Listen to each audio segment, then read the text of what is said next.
पहली state provincial police team है जिन्होंने सफलतापूर्वक एवरेस्ट का एक्सपीडिशन और समिट किया है।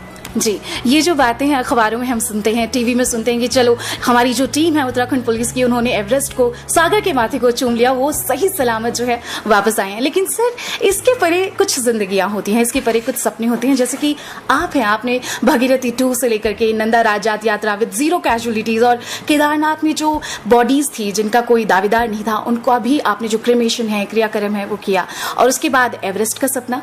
तो ये जो लाइन से चलती आई है सारी जिंदगियों के संघर्ष, तो एवरेस्ट एकदम से आपके ख्याल में कैसे जगा? देखिए, एवरेस्ट एकदम से तो नहीं आया, क्योंकि जब हमने भागीरथी 2 एक्सपीडिशन किया था तब भी दिमाग में था कि हमारे जितने भी टीम मेंबर्स हैं इनको कभी ना कभी हमें पूरे वर्ल्ड के जो टॉप ऑफ द वर्ल्ड है वहां पर लेके जाना है।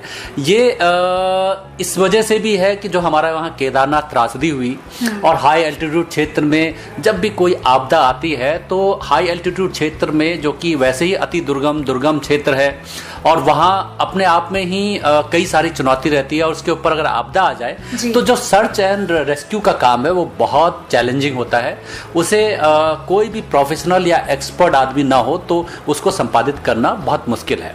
इसके लिए जरूरी है कि हम हाई एल्टीट्यूड क्षेत्र में, खासकर जहाँ 4000 मीटर या उससे ऊपर के क्षेत्र है, वहाँ पर हम एक्सपर्टीज को डेवलप करें। उस एक्सपर्टीज को डेवलप करने के लिए जरूरी है कि हम उससे ऊंचे स्थानों पर लगातार हमारी टीम जाए, और एक बार टीम जब पूरे वर्ल्ड के सबसे हाईएस्ट पॉइंट पे चले गई तो जो हमारा मोटिवेशन लेवल है, मनोबल है, इवन एक्सपर्टीज है, वो कई गुना बढ़ गई है। अब हम लोग ज़्यादा बेटर तरीके से अपनी ड्यूटीज़ को खासकर हाई एल्टीट्यूड क्षेत्र में परफॉर्म कर सकते हैं, और यकीनन जो हमारा हाई एल्टीट्यूड क्षेत्र में सर्च एंड रेस्क्यू का जो कैपेबिलिटी और जो क्षमता है वो इस पूरे अभियान से बड़ा है। जी सर, जैसे एक देखा जाता है, एक लीडर जो होता है वो हमेशा दिशा देता है, निर्देश देता है, लेकिन आपने ये जो लीडरशिप निभाई है एवरेस्ट के पूरे समिट में, वहाँ आप फ्रंट पे थे, मतलब एक सैनिक की तरह जो फ्रंट पे सब कुछ झेलता है। आप निर्देश भी दे रहे थे, आप फ्रंट पे भी थे, तो उस टाइम आपको कैसा महसूस कर रहे थे? आप कैसा महसूस कर रहे थे? कहीं कोई डर, कोई शंका, इस तरह की कोई फीलिंग आपके मन में आई? देखिए, डर और शंका ये तो कहीं ना कहीं जहन में रहती है, क्योंकि जो एवरेस्ट का इतिहास है इसमें बहुत सारे काले अध्याय भी है, जिसमें बहुत सारी कैजुअलिटीज़ भी है। बहुत सारे लोग जो है जब गए थे सही सलामत थे, जब लौट के आए तो फ्रॉस्ट बाइट की वजह से कोई ना कोई मतलब प्रॉब्लम्स रही है।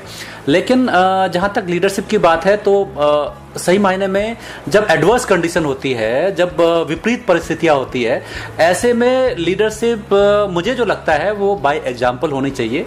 आपको स्वयं किसी पे भार ना हो।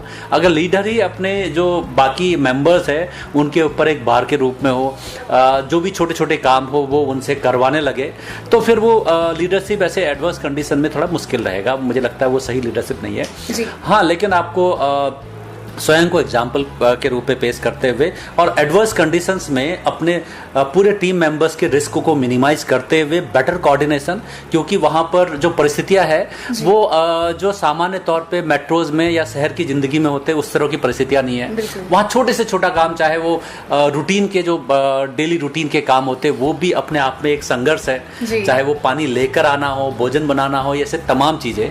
तो ऐसे में अपने टीम का मनोबल ऊंचा रहे, और टीम के मनोबल के साथ साथ जो सुरक्षा के लिहाज से उनकी सफलतापूर्वक एक्सपीडिशन को कंप्लीट करने के लिहाज से कोई कमी किसी भी स्तर पे न रहे, ये सबको इंश्योर करना ये लीडर के साथ साथ सारे सदस्यों की भी है, क्योंकि हम लोग एज ए टीम के रूप में गए हैं, और एज ए टीम के रूप में जब भी जाते हैं तो टीम का कोई भी सदस्य कहीं भी किसी भी लेवल पे उनको कोई चोट ना हो, वो सही सलामत रहे, सुरक्षित रूप से आ जाए, इनको सुनिश्चित करना हम सबकी जिम्मेदारी थी।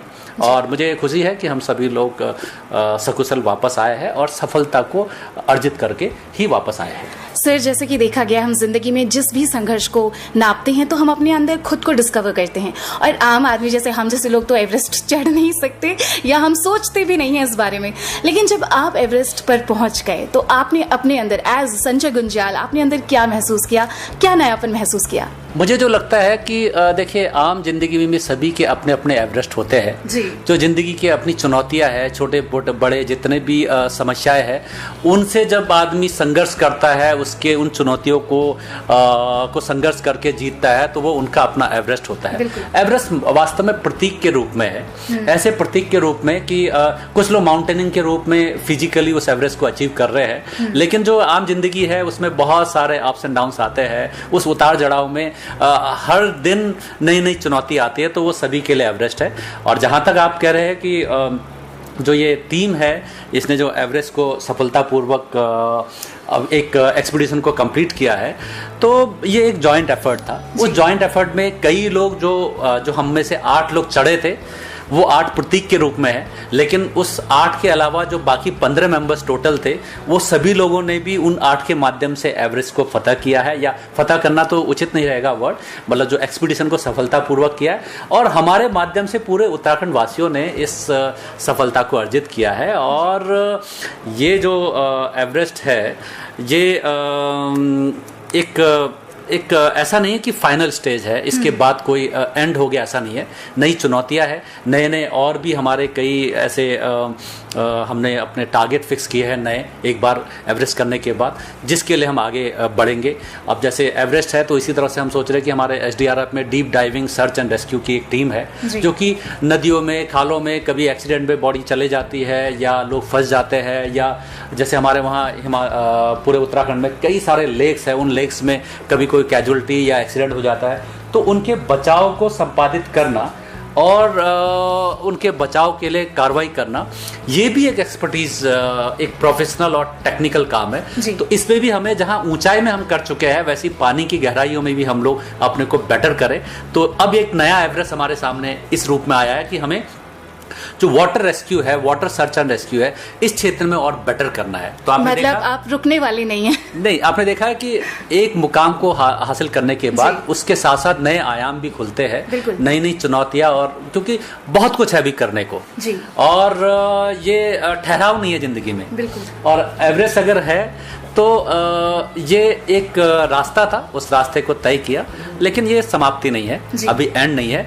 अभी बहुत सारे और भी नए नए चुनौतियां हैं जो हमारे उत्तराखंड पुलिस के सामने हैं, तो इस क्षेत्र पे हम लोग अपनी टीम को और आगे ले जाएंगे। सर, इस सफर में कहीं ऐसा लगा आपको कि शायद नहीं हो पाएगा, या थोड़ा नेगेटिविटी आपको घेरे हुई, आपकी टीम को लगा होगा कि नहीं हो पाएगा शायद, ऐसा कभी कोई मोमेंट? मैंने पहले भी कहा है कि इस तरह के एक्सपीडिशंस में, खासकर जो एवरेस्ट जैसे एक्सपीडिशन में, जहां पर कि सारी चुनौती है, एक जो हवा है उसमें ऑक्सीजन लेवल बहुत कम है, जो वहां का वातावरण का दबाव है वो इतना कम है, इवन जो छोटी छोटी सहूलियतें हम लोग बिना नोटिस किए हुए शहरों में ले लेते हैं, वो वहां पर एक बहुत बड़ी सुविधाओं के रूप में है। तो ऐसे में, और जो जिंदगी, जीवन और मरण के बीच में जो रेखा है इतनी महीन है कि कब कौन किस पार चला जाए कोई भरोसा नहीं।